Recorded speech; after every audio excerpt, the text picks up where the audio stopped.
6, Disassociation.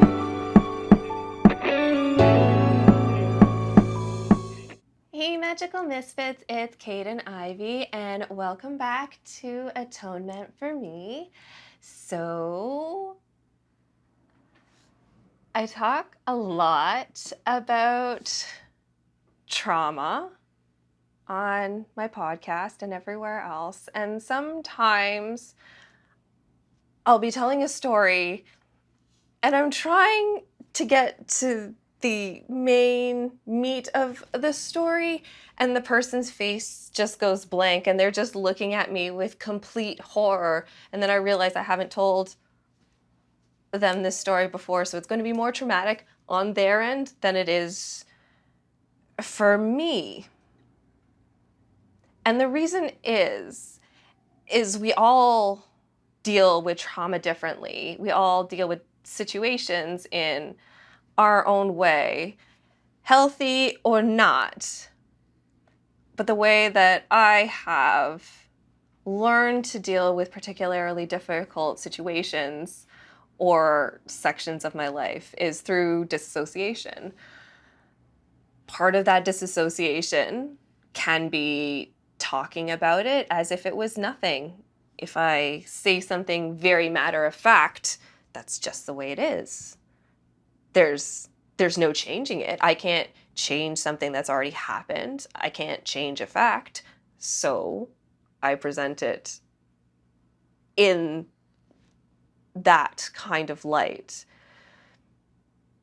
Sometimes forgetting that that particular way may be harsh or cold or surprising to the person on the other end who's hearing about it.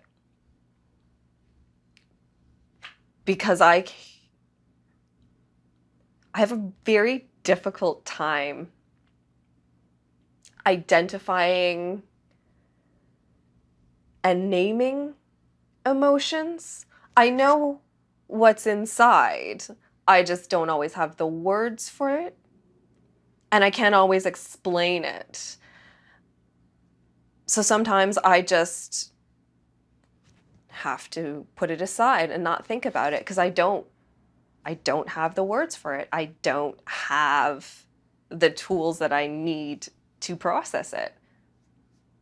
Sometimes that gets too ignored and then comes up to bite me in the butt later. But sometimes just taking that step back from that event or that feeling or that trigger makes it less of a hurt on the inside. Same way as if I gave myself surgery for my own tumor. It's growing, it's gonna be there. But if you take it away, that's one less thing you have to deal with in that particular moment. Because it doesn't always make sense. And you don't always want to be emotionally invested in that. So you have to kind of put it away. You kind of have to tuck it back. But when those things start to stack up, that's when you start to have a little bit of a breakdown. So when everything kind of breaks down or falls down on you, now you have all these disassociated parts around you. It's just rebel of disassociation. So that's when I start taking those little parts and dealing with them in art or in talking or in podcasting. It's a lot easier for me to take those little parts of me that I had no idea how to deal with package up those little tiny shards, and then I can use them for something else, like my art, like my designs, like different ways to connect and communicate with other people. It's not always turning yourself off and shutting down that is disassociating.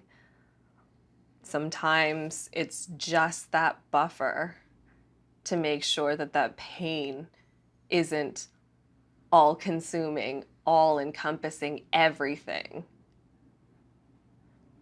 And that's just the tea.